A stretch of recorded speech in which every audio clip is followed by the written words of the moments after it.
I like working in the future. I like living in the future. What do we have to do to scale? What are the new departments we need? And who do we need to hire? What are the strengths, weaknesses, opportunities, and threats? Mainly in a company like our size is the execution of all of that. It takes a lot of effort to take a product like that or take something new and implement it in all these various divisions and departments. It was easier to implement it when you're 10 trucks. When you got 10 trucks, there's a lot more control. Now it's almost like you don't have as much control. So the execution becomes the most difficult part when you start scaling. Make sure everybody's doing the same thing.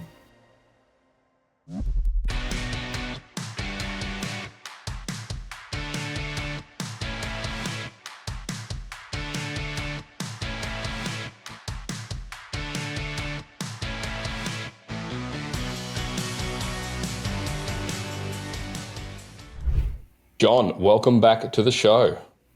Thank you, Matt. Happy to be here. It's been a minute. Yeah, it has. You said 2019 was the last time. 28th of November, 2019, you were on the show. Wow. Yeah, that's quite a while. Exactly, 6 years ago? That's right. And 6 years plus. I think before we jump in, we might want to unpack a before and after snapshot to give the listeners a bit of a idea. But I know that podcast that we recorded, that was about, it was a bit about your journey from 200 to 300 staff in 9 years. So you are the CEO of Router Hero out of, is it LA? We're out of Los Angeles, correct. We have an office. We have another hub in Orange County as well. Sure. How many Australians have you had rock up at your office and take photos thinking it's funny that your name's Router Hero? Not a whole lot. I have a friend named Scott that visits me once in a while. Scotty Irwin. Yeah, there you go. Yeah, Scott's has been on the show he was the last two recordings I did. I used to work for Scott. Oh, did you? Okay. Yeah, great guy. I've known him since I had my franchise back in the days.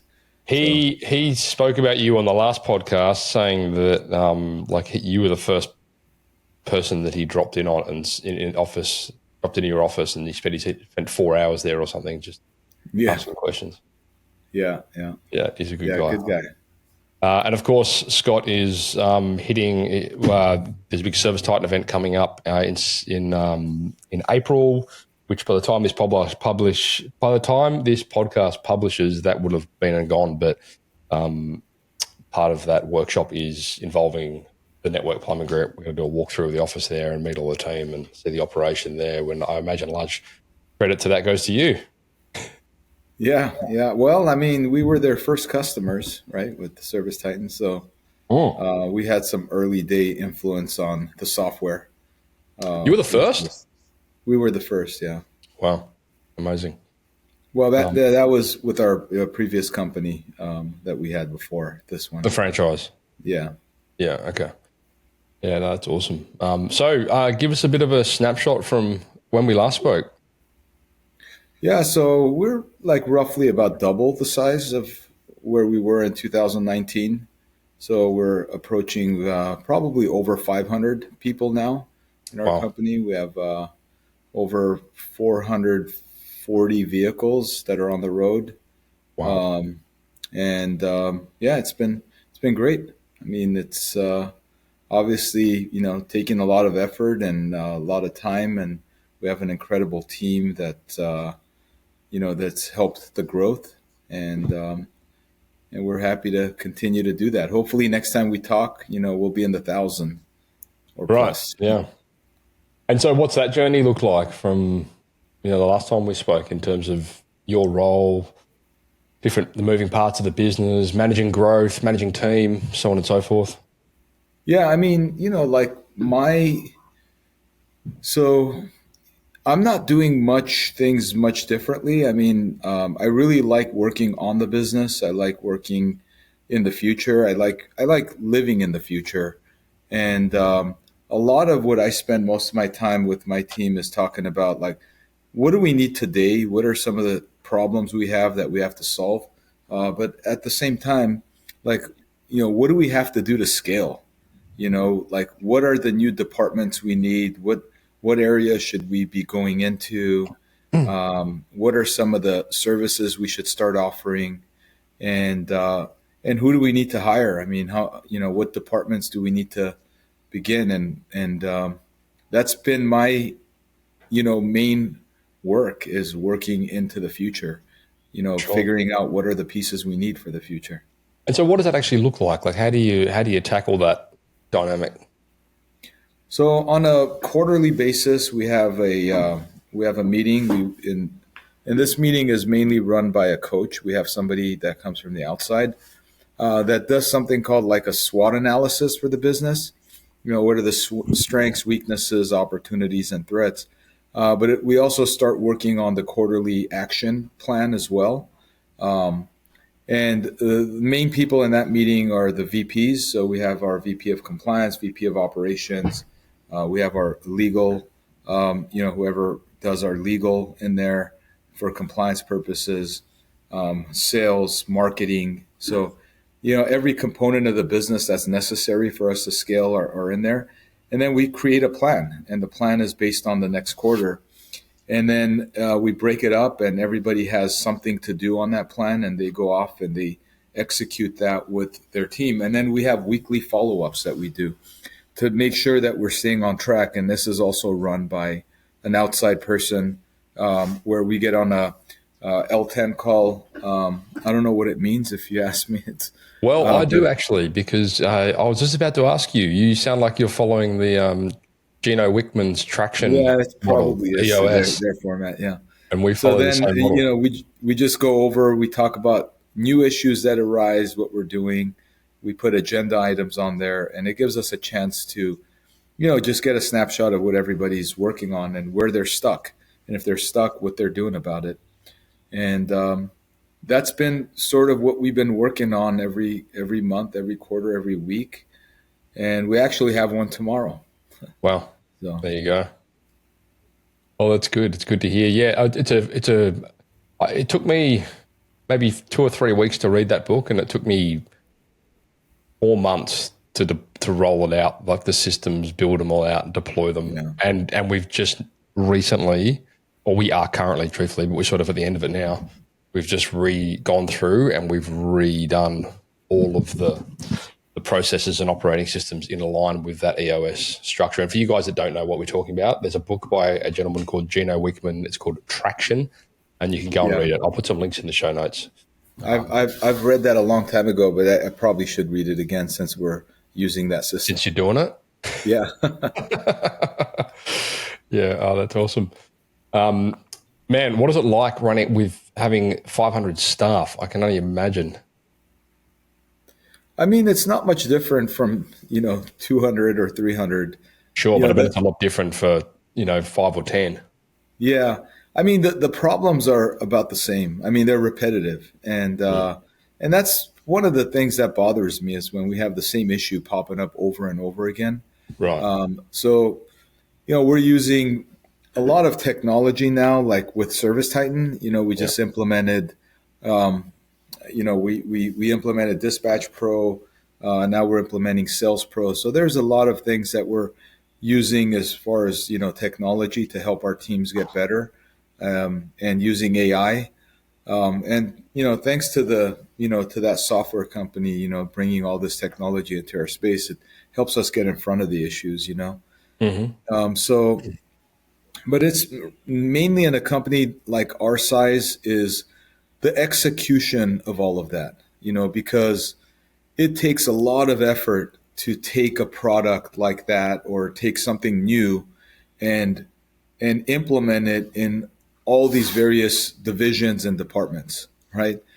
Because, it was easier to implement it when you're 10 trucks, when you got 10 trucks, there's a lot more control. Now it's almost like you don't have as much control. So the execution becomes the most difficult part when you start scaling, to make sure everybody's doing the same thing. Yeah. I guess it's no secret that the smaller business has the luxury of agility, being able to move quicker and, less red tape, and it's easier to make those small changes. Yeah, like right now we're making a small change, and making this little change, right? Just to shift three of our business units, and we're combining them together and doing like, something that we think is going to be beneficial. It takes, we like just by fixing that, we break so many things on the back end. Of So it's course. like, how does it affect this area of the business? How does it affect that area of the business? And we made a list, and it's like breaking like almost 20 or 30 parts of the business by making that change. So we talk about let's make that change, but nobody really thinks about all of the components on the back end that actually you have to also change, because if you don't, you're going to break a lot of things, and it's going to affect customer quality, right? And how the customer perceives us. So, And a and lot, also compliance. right. Sure. I guess a lot of those things you'll never find. Like it'll just be you stumbling across them. Yeah. Like, Well, now, we've gotten a little smarter because, after making quick changes, like we're a 3 truck operation, now we're like, hold on a minute, let's think it all through, because yeah. we're going to change something. Like, how's it going to affect the entire business? And what are some of the things that we need to also fix on the back end so it doesn't affect us negatively, right? So, So, as the CEO, the current CEO, what is your position today? Mainly just liaising with management, strategy, so on and so forth.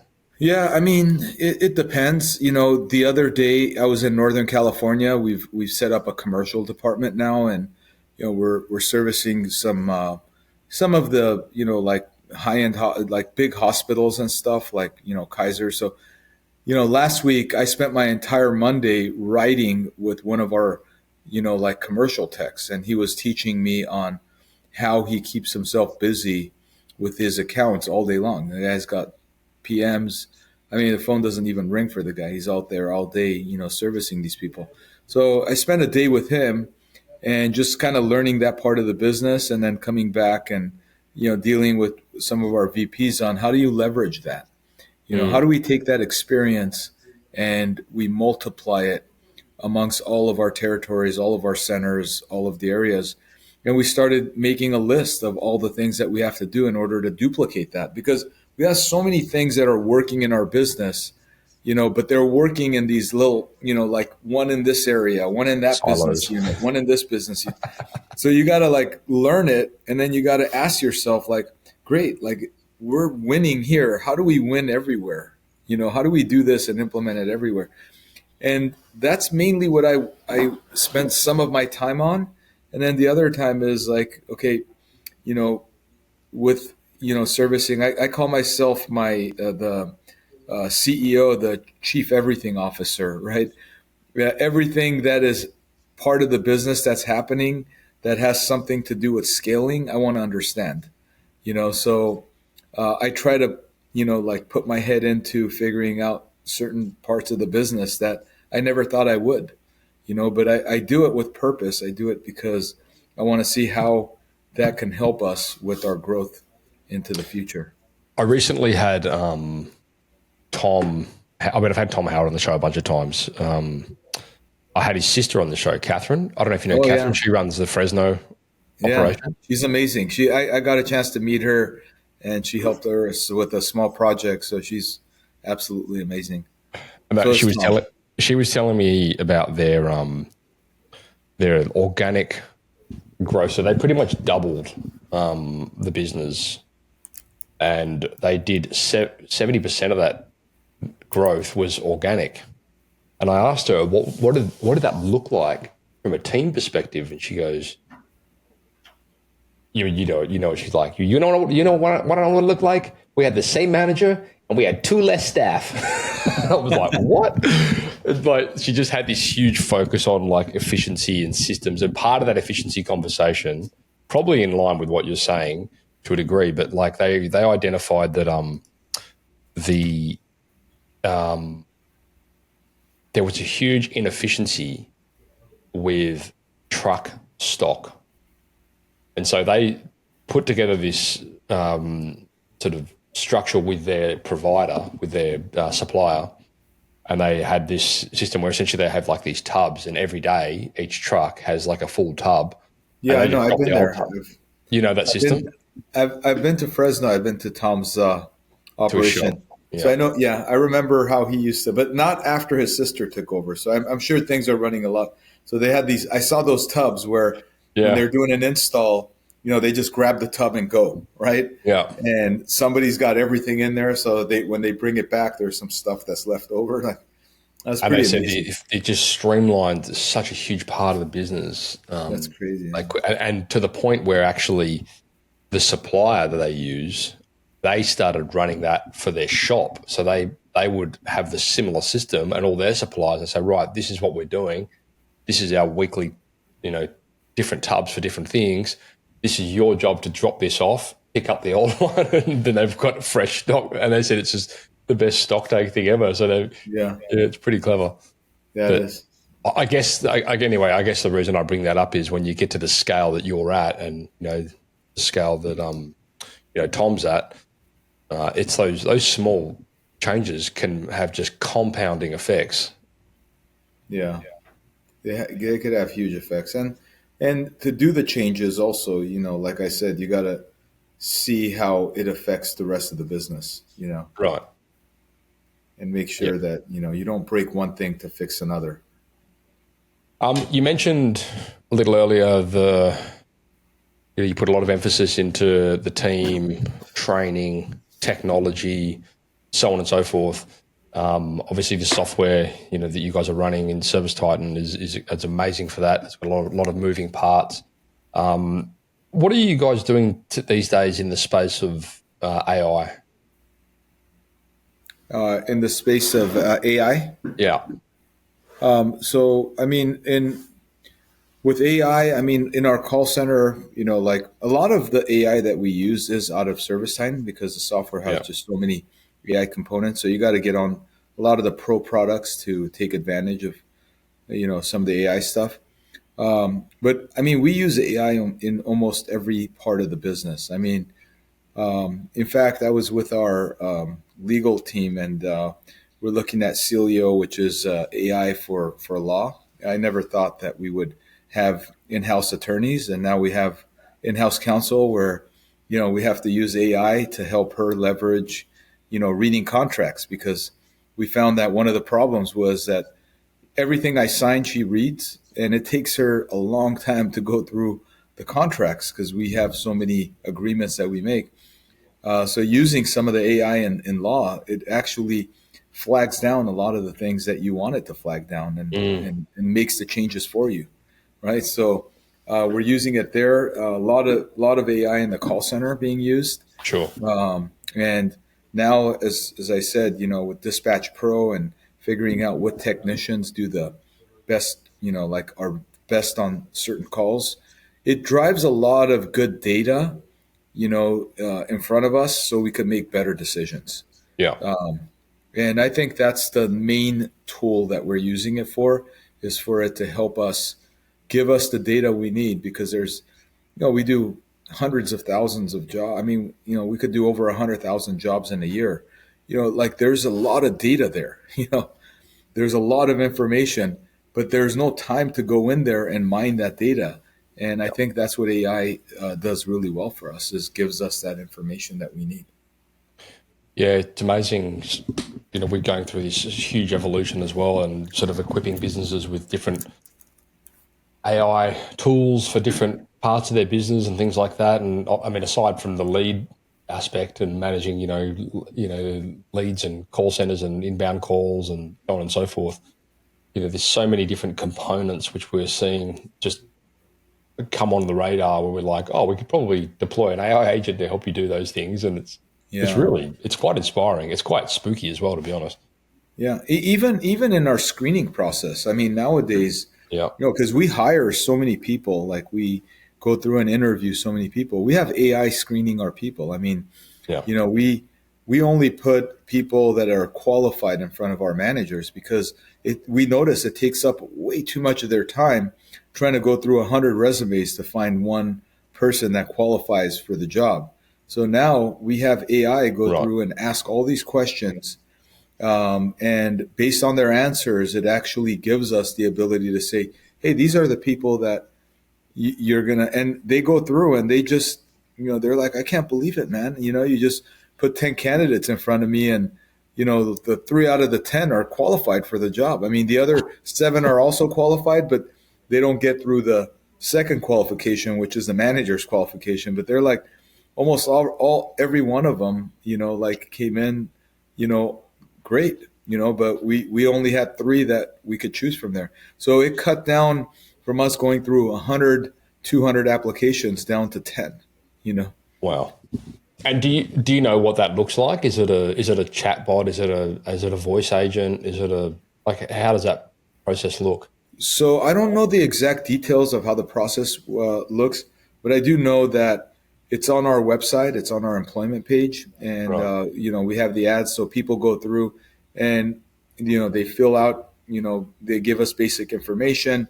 Then, from what I understand, the AI does the interview, the initial interview, and it sounds real. It sounds exactly like a person.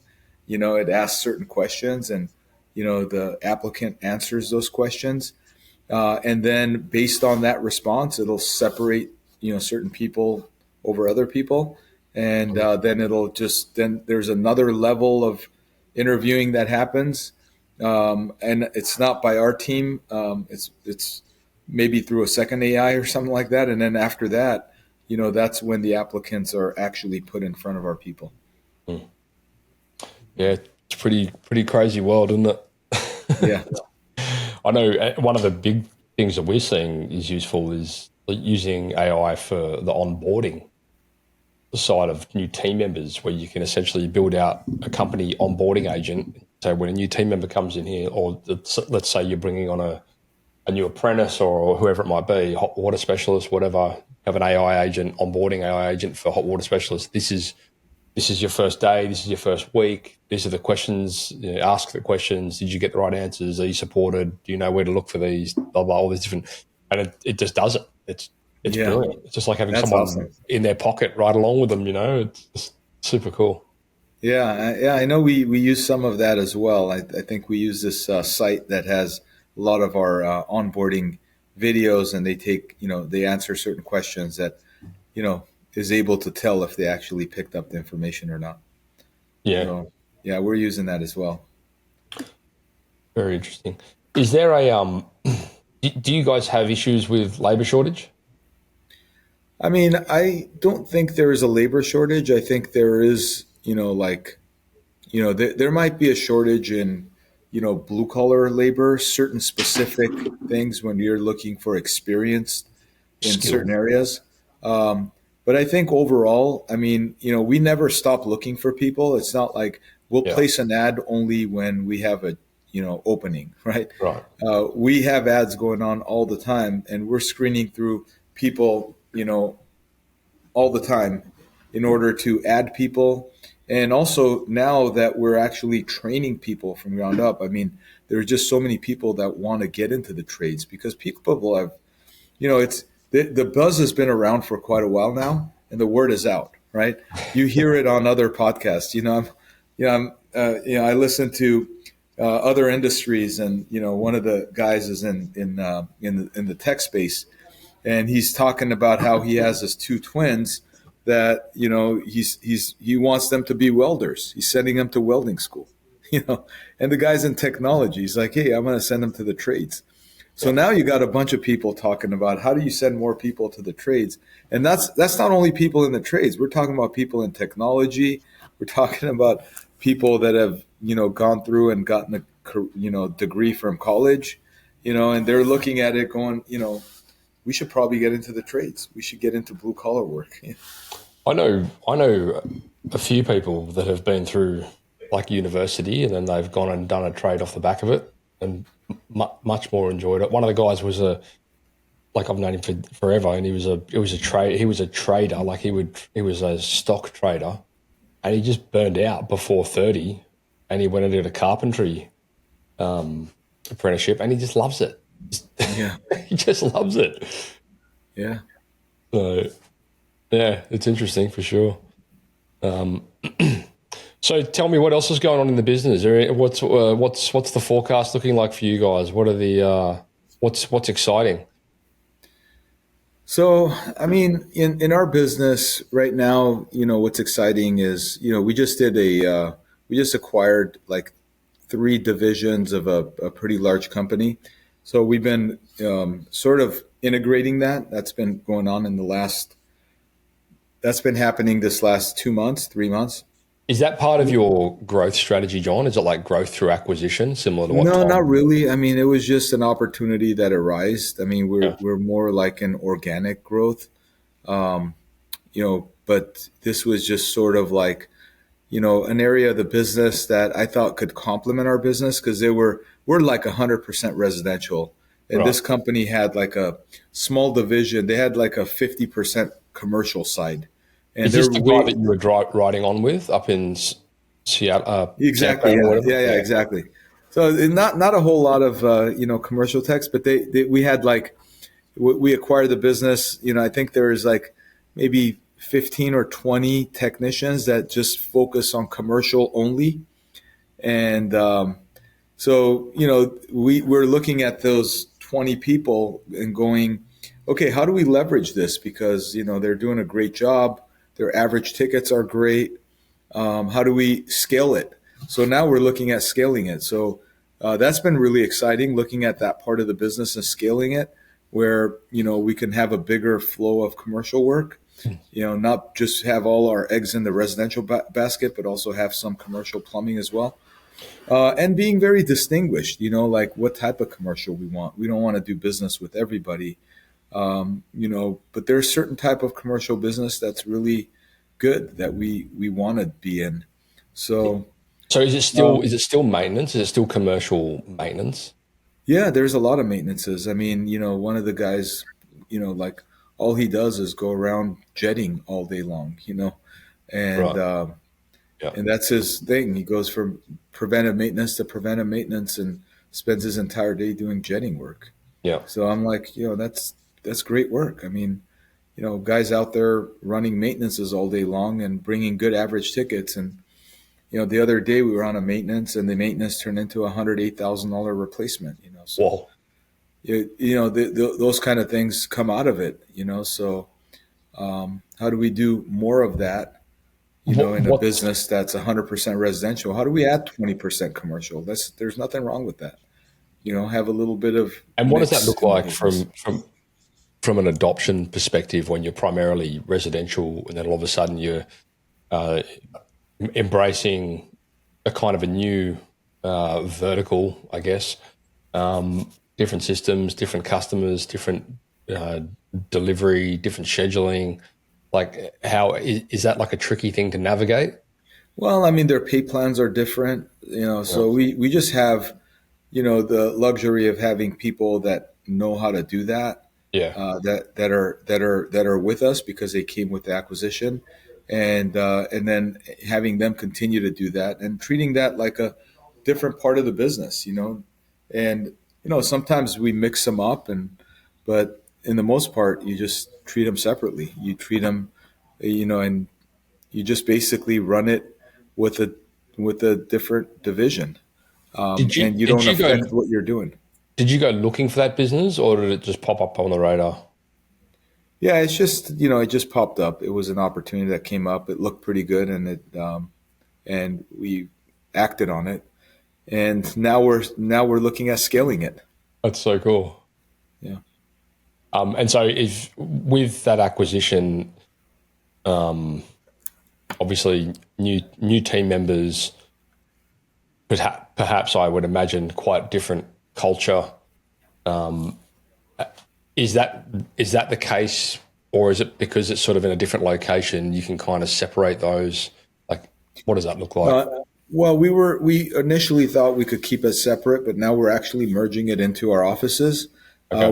We kept them separate for the first 2 or 3 months just to understand the business and understand the cultural differences. Yeah. But for the most part, we found that there isn't too much cultural differences. And as long as the management team is there and could help support the business, that we can use the management team that came with the business to help scale it because they want to also grow it as well. And they Yeah. were becoming stagnant, and they're pretty excited. I mean, I just see that as is our next, like nice opportunity. I love working on things, but I usually like starting things. I don't like finishing it. So right now we're in the first 20%. So we've got it, we're starting it.